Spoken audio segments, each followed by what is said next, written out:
ಇಂದೇ ಡೌನ್ಲೋಡ್ ಮಾಡಿ ಮತ್ತು ನಿಮ್ಮ ನೆಚ್ಚಿನ ಶೋಗಳನ್ನು ಆನಂದಿಸಿ. ಧನು ಧನು ಏನಮ್ಮ? ನಿಮ್ಮ ಅಪ್ಪ ಎಲ್ಲಿ? ಅಮ್ಮ, ಹೂವು ಹಣ್ಣು ಸ್ವೀಟ್ಸು ಎಲ್ಲ ಅಪ್ಪ ತಂದು ರೂಮಲ್ಲಿ ಜೋಡಿಸ್ತೀನಿ ಅಂತ ಹೋಗಿದ್ದಾರೆ. ಹಾಗೆ ಹೂವಿನ ಅಲಂಕಾರನು ಅವರೇ ಮಾಡ್ತೀನಿ ಅಂತ ಹೇಳಿದ್ದಾರೆ. ಇನ್ನು ಪೂಜೆ ಕೆಲಸಗಳನ್ನೆಲ್ಲ ನೀನ್ ನೋಡ್ಕೋ, ಬಾಕಿ ಇರೋ ಕೆಲಸಗಳನ್ನೆಲ್ಲ ನಾನ್ ನೋಡ್ಕೋತೀನಿ. ಒಬ್ಬೊಬ್ರು ಒಂದೊಂದು ಕೆಲಸ ಮಾಡಿದ್ರೆ ಬೇಗ ಬೇಗ ಆಗೋಗುತ್ತೆ. ಈ ಪೂಜೆ ಅಲಂಕಾರ ಅದನ್ನ ಮಾಡೋದ್ರಲ್ಲೇ ಒತ್ತೋಗೋದು ಗೊತ್ತಾಗಲ್ಲ ನೋಡು. ಸರಿ ಹೋಯ್ತು. ಅಲ್ಲಿ ಸುಬ್ಬು ಮತ್ತೆ ಶ್ರಾವಣಿ ಮೇಡಮ್ ಅವರು ಒಂದೊಂದು ಗಳಿಗೆನೂ ಲೆಕ್ಕ ಹಾಕ್ತಿದ್ದಾರೆ. ಇಲ್ಲಿ ನಮ್ಗೆ ಹೊತ್ತೋಗೋದು ಗೊತ್ತಾಗ್ತಿಲ್ಲ ಅಂತ ಹೇಳ್ತಿದ್ಯಾ?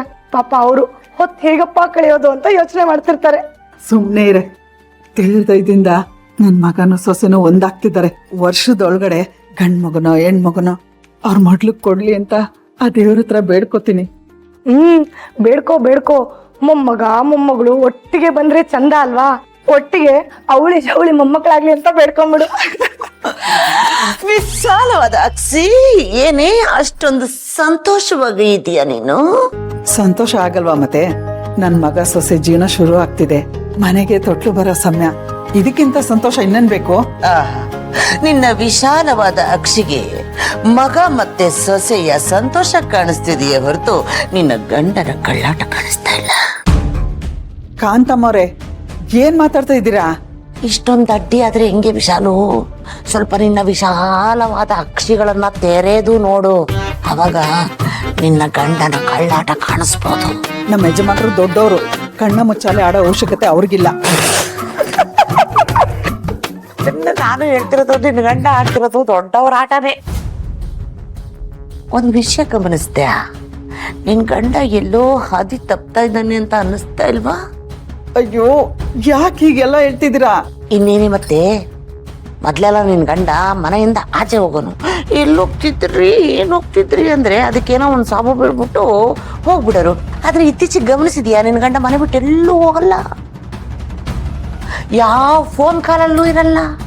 ಆದ್ರೂ ಮನೇಲಿದ್ರೂ ನಮ್ ಕಣ್ಣಿಗೆ ಬೀಳಲ್ಲ. ಯಾವಾಗ್ಲೂ ಆ ಹುಬ್ಳಿ ಹೆಂಗ್ ಸಿಂದಿಂದೇನೇ ಇರ್ತಾರೆ. ಜಾನಕಿ ಅಮ್ಮವ್ರೆ, ಜಾನಕಿ ಅಮ್ಮವ್ರೆ, ಅದು ಇಲ್ಲಿ ಮಲ್ಕೊಳ್ಳೋಣಂತ ಬಂದೆ. ಅಲ್ಲಿ ನೋಡಿದ್ರೆ ಅವ್ರಿದ್ರು. ಇಷ್ಟು ದಿನ ಹೊರಗೆ ಹೋಗ್ತಿದ್ದವರು ಆ ಅಮ್ಮನ್ ನೋಡಕ್ಕೆ ಹೋಗ್ತಿದ್ರು ಏನೋ ಗೊತ್ತಿಲ್ಲ. ಇದು ಕಷ್ಟ ಆಗ್ಬೋದು ಅಂತ ಮನೆಗೆ ತಂದಿರಿಸ್ಕೊಂಡ್ಬಿಟ್ರ.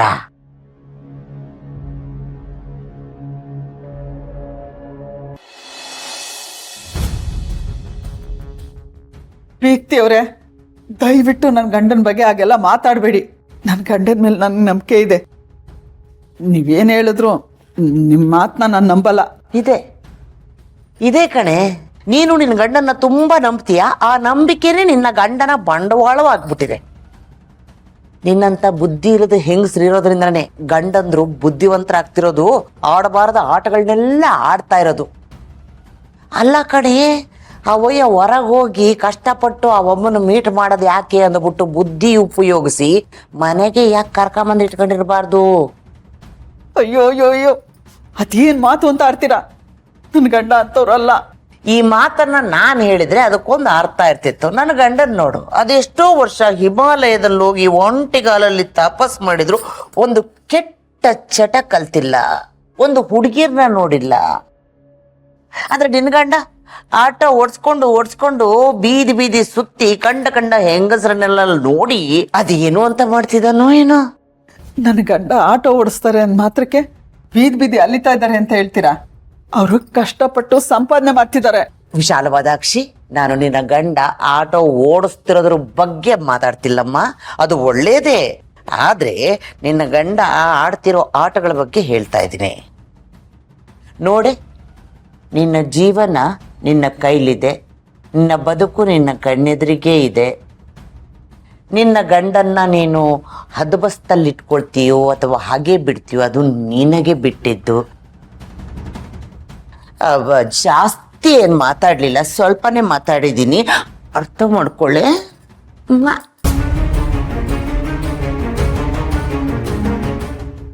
ಅಯ್ಯೋ ಪರಮಾತ್ಮ, ಕೃಷ್ಣ ಅಲ್ಲಲ್ಲ ರಾಮ, ದಯವಿಟ್ಟು ನನ್ನನ್ನು ಕಾಪಾಡಪ್ಪ. ಅಲ್ಲ, ಕಾಂತಮ್ಮ ಹೇಳ್ತಿರೋ ಮಾತು ಸುಳ್ಳಾಗ್ಲಿ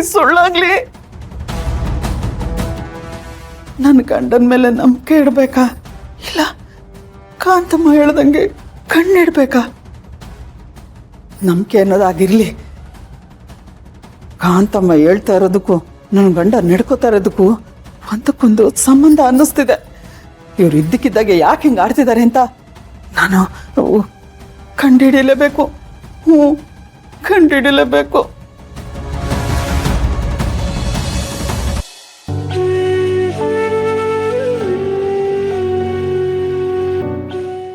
ಹೇಗಿದ್ದೀರಿ?